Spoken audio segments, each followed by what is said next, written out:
All right, thank you for inviting me to come here and talk today. So as Josh said, I'm essentially going to give an introduction to the introduction. So if I cover a whole bunch of stuff in not much too detail, you'll understand why he picked me, because I don't really understand this stuff very well. Disclosures that nothing is really relevant. Okay, this is one of the quotes that has caused so much attention for deep learning in the field of medical imaging. Geoffrey Hinton, who is one of the fathers of this technology, said, "I think that if you work as a radiologist, you're like Wile E. Coyote in the cartoon. You're already over the edge of the cliff, but you haven't yet looked down. There's no ground underneath. It's just completely obvious that in 5 years, deep learning is going to do better than radiologists." And that was more than a year ago, right? How many of you had not heard of this quote before just now? Oh, wow, I'm surprised. This quote just took the radiology field by storm and really was a wake-up call. So this is why there's so much focus on deep learning in radiology. Now, just a little bit of perspective. Artificial intelligence has been around for a long time. Some people would say it started somewhere in the 1950s, and for those of you as old as me, you remember Roby the robot, who would take care of all of your needs, and you lay on a couch being fed grapes, you know, like the traditional Roman idea of the ultimate lifestyle would be. The challenge, of course, is that never really happened. And so somewhere around the 1980s, that pipe dream of what artificial intelligence might be able to do kind of disappeared, and people became more practical and focused on machine learning, okay? So artificial intelligence implies that there is intelligence, right? That there's something more going on, some understanding of what's going on, as opposed to machine learning, which is, here is a pattern, let's have the computer figure out the pattern. And so in the 1980s, we developed technologies like support vector machines and decision trees and the sort of thing where you give it an example or many examples, and then when you showed it some unknown examples, it would hopefully get most of those right. Then somewhere around 5 to 10 years ago, a new technology came onto the field. Actually, some would argue it's not so new, but what happened is that this deep learning technology actually started to really work. And deep learning gets its name because it goes back to the old neural network days from the 1950s, where people attempted to model what the human brain did. And a neural network gets its name because it simulated things like axons and neurons and had inputs and activation functions and the like. And the problem is that in the past, we never really got it to work. But now I'm going to talk to you about why it has started to work well. So for medical purposes, we primarily focus on what's called a convolutional neural network. And this is used in all types of imaging. So actually, this is an example where I'm trying to figure out, is that a car, a truck, or a dog or a frog? And you have an input picture, and we do several rounds of convolutions on that image. And I'm sure, being a physics-heavy crowd like this, you all know that a convolution is something where you have a kernel or a matrix of mathematical values multiplied across the image. And that convolution then identifies features that are important. And by having multiple layers, you then start to go from very high resolution, small features to having large features that reflect the more global perspective. And if I blank a little bit, my monitor is having a little bit of funniness here going on. Anyway, you then have convolutions combined with things like maximum pooling, where you identify the most important features. And then I mentioned that when we tried to simulate neurons, we would have an activation function, and traditionally that was a sigmoidal type function.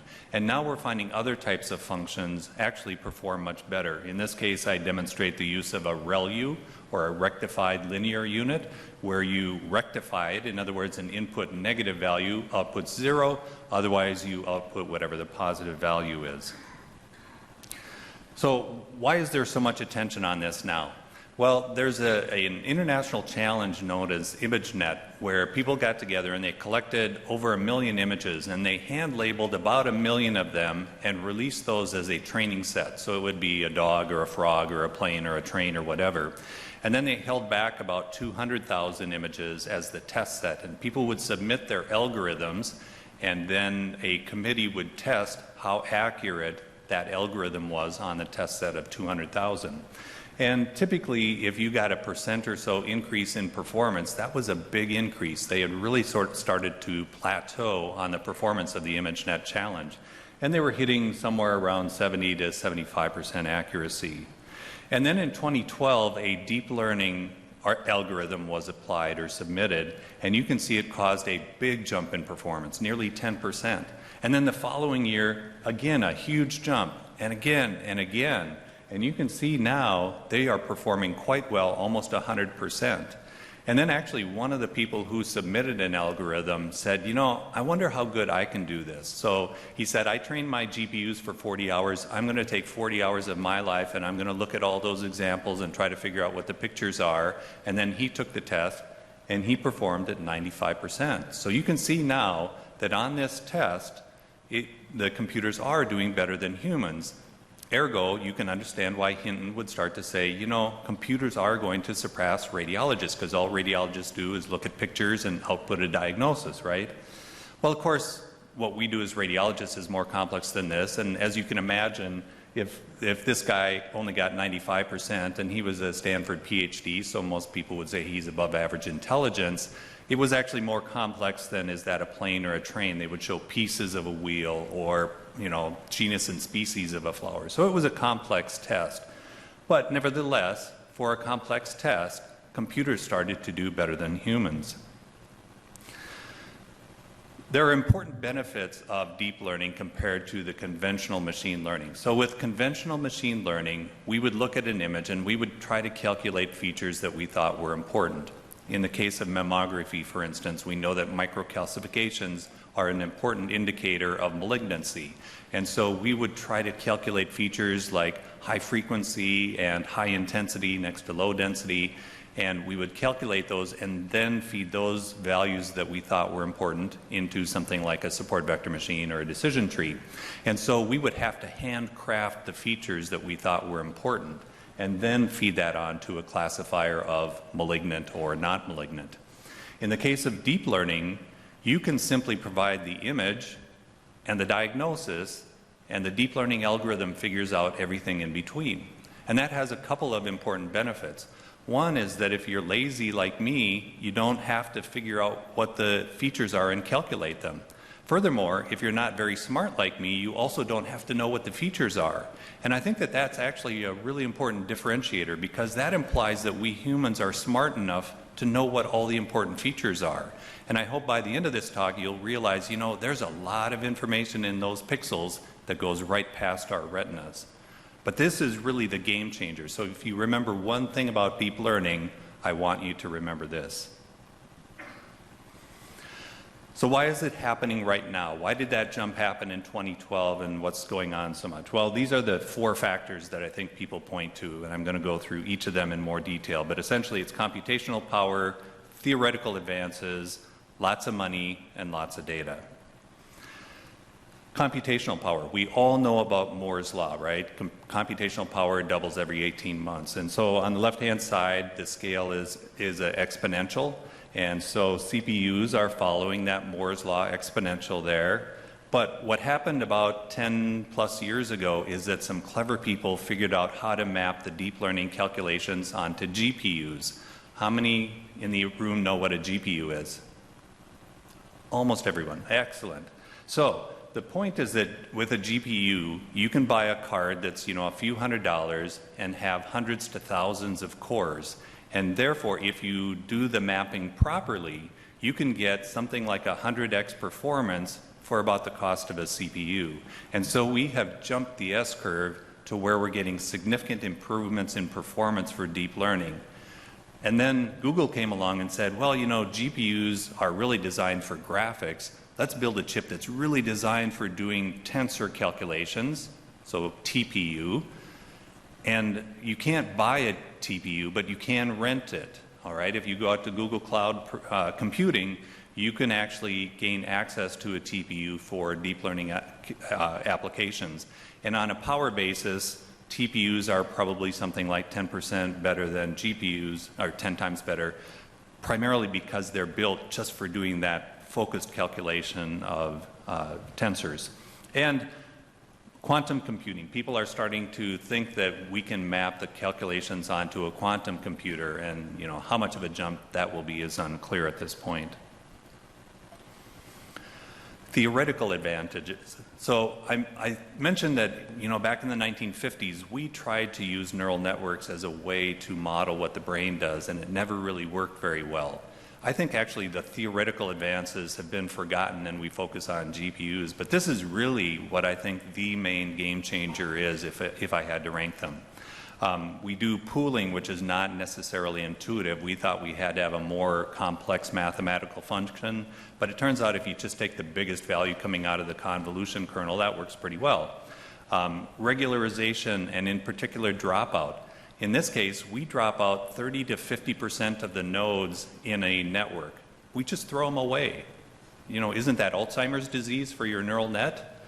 Seems like it, and yet it makes dramatic improvements in performance. And the thought is that it probably works well because if you throw away nodes, a lot of those nodes contribute nothing. And the more you can focus on the parameters and the nodes that are important, the better you're going to be at learning the critical features of an image. Activation functions. I mentioned that in the past we used something like a sigmoid or a hyperbolic tangent function because that's what neurons used, but it turns out that a much simpler function like a rectified linear unit or variants thereof turn out to work a whole lot better than biological activation functions. Cascaded architectures. If one neural network works well, why not have several of them in series? And so you might build one network for instance, doing segmentation, saying here's the brain. Then maybe the next one you say here's the brain tumor. And then the next one maybe you say here's the type of brain tumor, right? So you can maybe do better by having a network that focuses in on one task. And the cool thing is that there's something new every day. And if you go to this website, archive.org, this is a non-peer-reviewed exclamation point, pay attention, you got to learn this stuff, but the best papers come out on this website first. People like Jeff Hinton and Andrew Ng, they publish here. They don't really care about having peer-reviewed, although oftentimes their papers go on to be peer-reviewed. But this is really increasing the rate of innovation in this field because people are publishing it out there the day they get the result rather than the months-long delay that we see with peer review. I also mentioned that there's boatloads of money and boatloads of data coming at this. And the cool thing is that compared to machine learning that we would build, for instance, for mammography or something like that, the algorithms that Google and Facebook develop can be applied in medical with very little adaptation. In fact, a lot of the publications you see, they use VGGNet or something like that, which were actually built for photographs, trying to figure out if it's Erickson or Trashco, or are you happy or sad, those sorts of things. Those technologies adapt really well, and so we can benefit from the billions of dollars that are being put into this technology. And so even though you might view it as scraps off the table, that we might get a % or two, when it's billions of dollars, the equivalent is tens of millions of dollars or hundreds of millions of dollar funding, just as if NIH had suddenly exploded its budget. And because we're in medical, we always save our data, right? So we've already got a lot of data that we can use for training these networks. Having said that, that has led to a lot of hype about AI and man versus machine, and that leads to a really cool title, right?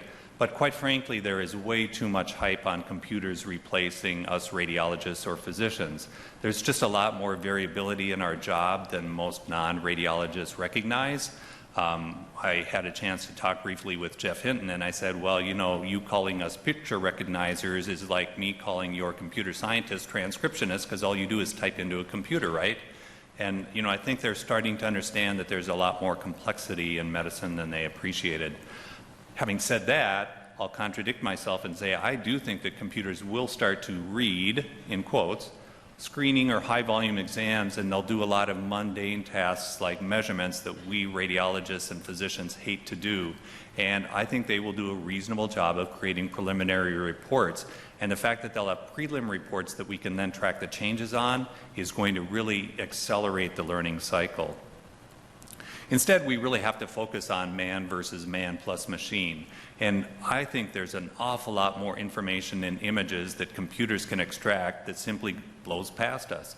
I think it will give us quantitative information that is hard to get at today, and I think there's a lot of simply unseen information that we will start to use for important diagnoses. Here's one example of that. So one of the areas that I focus on is in brain tumors. And in the past, we used to talk about oligos or glioblastomas and grade 3, all that sort of stuff. And then in 2016, the World Health Organization said, you know, what's really important are 3 or maybe 4 molecular markers, and they are IDH1, 1p19q chromosomal deletion, ATRX, and MGMT methylation. If you report those, that may have more prognostic information and information about the right way to treat a patient than the traditional histology. And so we've started to go after using routine T2 images to predict these molecular markers. And you can see in a fairly large cohort, this is almost 500 subjects from multiple sites, and you can see how we split it for test and train. And we used a 50-layer ResNet as well as some of the more traditional photographic type networks.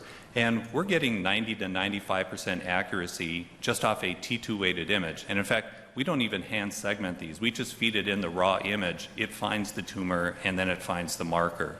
Now, just for reference, actually 1p19q has about a 5% error in pathology, at least the FISH test does.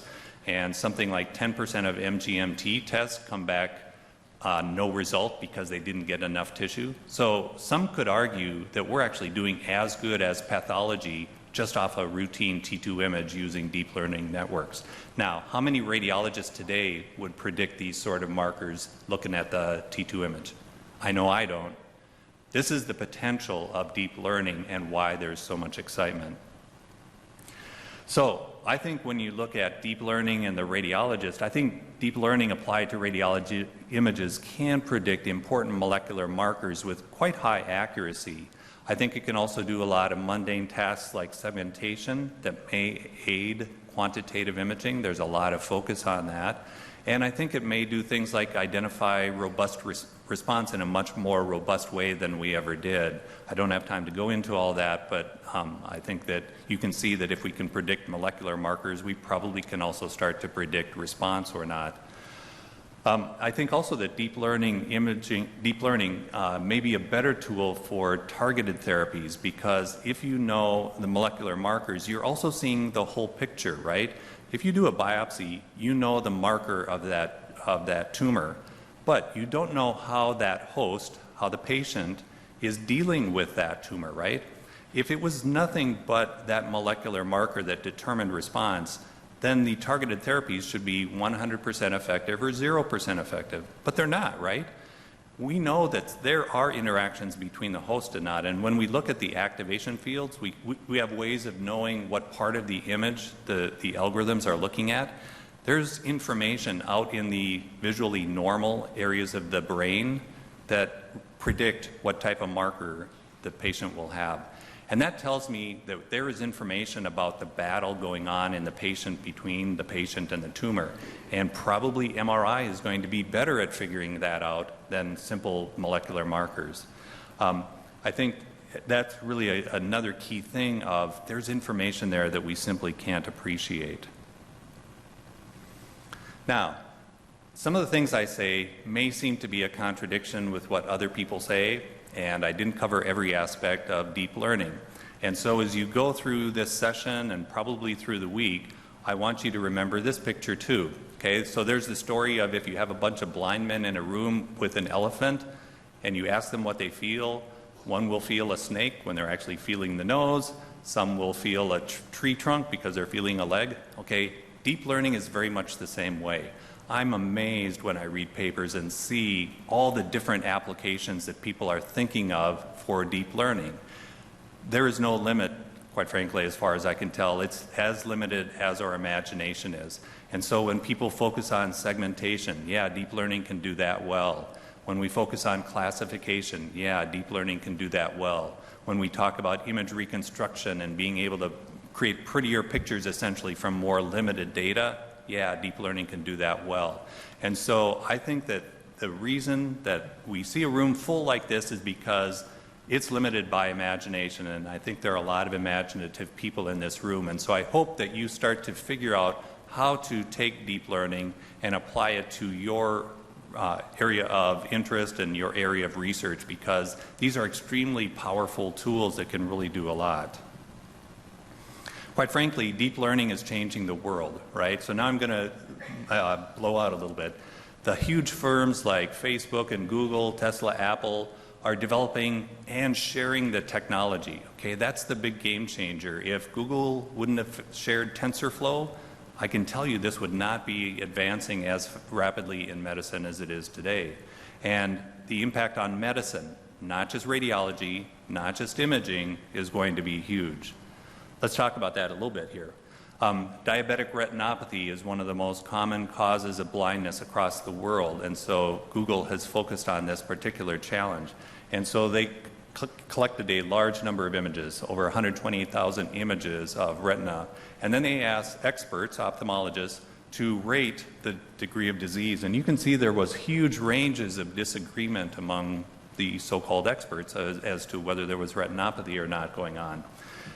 But then they went back and said, okay, well, we'll try to get some sense of a gold standard and use the majority vote to figure out what the right answer is, and then we're going to train an algorithm to try to figure out whether retinopathy is present. And you can see that the F-score, which essentially is something like an area under the curve, did better than the panel of human experts. Gastroenterologists. Any gastroenterologists in the room? Yeah, I didn't think so. But of course, they do colonoscopy a lot. And you know, when a colon is big, they take it out. There's no diagnostic challenge there at the time. But if a colon is small, say 5 millimeters or smaller, which is what this is focused on, then they have to think a little bit more, because if they go after a small polyp, there's a much bigger risk that they will perforate the colon when they try to take it out, and that's a big complication. So determining at the time whether or not a small polyp is malignant or not is an important question. And you can see here, deep learning has gone after this, and they have an area under the curve of 0.95, whereas a gold panel says, boy, if you can do better than 0.9, that's doing well. So here's another application of deep learning in imaging, though not in radiological imaging or MRI. I haven't talked about signals, but you know, quite frankly, there's some discussion that maybe we should apply deep learning to the raw MR signal rather than the reconstructed image. We probably throw away a lot of information when we do that Fourier transform, right? And there's no reason that we can't operate directly on signals. And here's an example of that. This is a simple 1D EKG signal, but you can see that for every category except for ventricular tachycardia, the algorithm is better than a panel of cardiologists. Okay, these things are really good, and it doesn't have to be an image. You'd use a different architecture than a CNN probably, but these things can work on something other than reconstructed images. Let's even broaden it out to primary care, all right? Who doesn't carry a cell phone in this room? Yeah. You know, those things are constantly collecting information about us, right? They're listening to our voice. Some diagnoses, like Parkinson's disease, can be made off of voice. It looks at your face when you do a selfie or hold it up, or if you got a 10, and it's doing face recognition. Things like pupil size are critical indicators of stress. You hold it up to your ear, it can measure your temperature, and there's no reason they couldn't put a more sensitive infrared detector in there. There are things like EKG add-ons that they can add with Bluetooth. And so if you think about it now, these cell phones potentially can collect pervasive data about our health care. And with appropriate security, big asterisk, these have tremendous diagnostic potential, probably better than you going in and talking to your primary care physician, because it knows the objective truth of everything that's going on. Furthermore, it knows if the person you sat next to in 10B coming across the ocean had a cough and then subsequently went in and was treated for, some type of bacterial pneumonia. These things know all that information, or potentially could know all that information. And so I think this is dramatically going to change primary care, so at least for the diagnostic task. And so deep learning really will cause substantial changes in our whole society. There will be pervasive data collection, both in terms of inputs and in terms of outcomes. And I think it will also allow for a much more robust evaluation between inputs and outcomes. And that's probably how we need to start thinking. We in imaging tend to focus on, oh, how many pixels of accuracy can I get for this particular organ? Or, you know, I was able to determine that this finding was correlated with the output pathology. But, you know, ultimately what matters is, are patients alive and are they doing well? And having that much more robust evaluation criteria probably is really where we need to go. And so pathology is an important surrogate for that. But if we're able to much more effectively collect this information about overall well-being, that's probably something we should start to think about, at least in the field of radiology. So what does that mean for us? I think it means that we have to become better data scientists, or at least data aware, so that we understand not all the strengths and the ways to collect data, but also all the foibles that we can fall into if we don't collect it and use it appropriately. This is a big danger. It's just like any time you have a really powerful tool, it can be used well, but it can also be used inappropriately, and we have to be aware of that. We can't just become like script kiddies and use data inappropriately. We need to make sure that the best questions are pursued. If we do have these powerful tools, let's go after the questions that really matter. We need to be careful with the data. We need to become advocates for patients. That's clearly true for us physicians, but quite frankly, even for the scientists in the field, you can imagine how you might implement something in a way that could potentially expose more information about the patient than you might want to, as opposed to another alternative that maybe protects them more. So think about that as you develop your experiments and ultimately the tools that you want to have rolled out into medicine. And then, quite frankly, we need to prepare us, and we need to prepare our patients, we need to prepare our lab mates. You need to think, how is this technology going to impact us? So the 64,000 question then is, will computers replace us, right? We need to think about what it means to be replaced. All right, so the horse and buggy used to be the main means of transportation 100 years ago. Now most of us have a car. I hope you all drive a car like this. Someday I hope to. But the point is, some would say that the horse was replaced by the automobile. And yet I heard just yesterday here in Paris there was a great horse race, right? So horses have really transitioned from being means of transportation to being a means of entertainment. Most of us probably would rather be a racehorse than a horse pulling that cart anyway, right? So maybe it improved their life. A similar example is with Visicalc. How many remember what Visicalc was?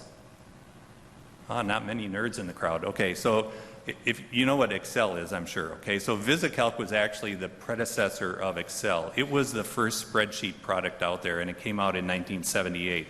And the prediction when it came out was that it would essentially eliminate accountants. And yet Dan Bricklin, the guy who created it, said Visicalc took 20 hours of work and converted it into 15 minutes and let them become much more creative, right? So we still actually have more accountants in the US, and they're paid better than they were in 1978. And that's because it took the mundane pattern matching type of tasks of I need to add up all these numbers to being a task of, should I operationalize this expense or should I capitalize it, right? It makes them become much more much higher up on the value stream in terms of what they do as a job. That's the challenge in front of us.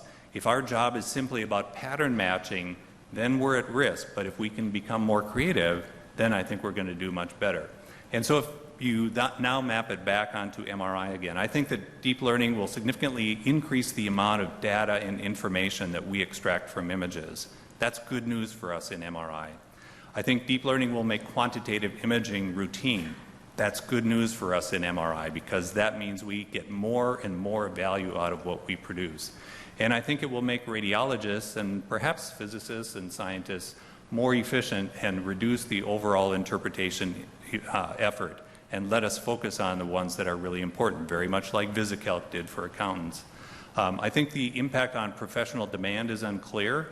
It will clearly increase productivity, as in you potentially could need fewer radiologists, but it might also increase volume because if we get a lot more information out of imaging, then they probably want to increase the volume. I think also deep learning may start to use raw signal. In fact, I wouldn't be surprised if there are papers at this meeting here on that topic, rather than focusing on reconstructed images. As I said, I think deep learning will make quantitative imaging routine. Deep learning can routinely segment brains, and not just brain versus skull, but down to the gyri, the globus pallidus, all that sort of thing. It can find the lungs and the lobes automatically. It can find all the organs in a CT of the abdomen. It can find the volumes of those organs. I think it will enable precision medicine so that we can find the molecular markers that will then drive the targeted agents and then really let us practice precision medicine the way it was meant to be. Cautions, I'll just say you'll hear about generative adversarial networks where you can construct noise that will make these things fail, but there are ways to turn that around and actually use it for good. And so the real challenges we have are getting high quality annotated data sets, not just data sets. We need to have diversity so that they're reflective of the whole population. Tools, in some respects the tools are too easy to get. You can download it and run them, but if you don't understand what's going on, that's really dangerous. And then finally, in the scientific community, we need to make sure that we focus on discovery science and not just hypothesis science. So I'm going to skip here and essentially reiterate that it will cause dramatic changes in our field, and we need to remain engaged with this technology to make sure that it's developed, that it's implemented in a way that maximizes our value. Thank you.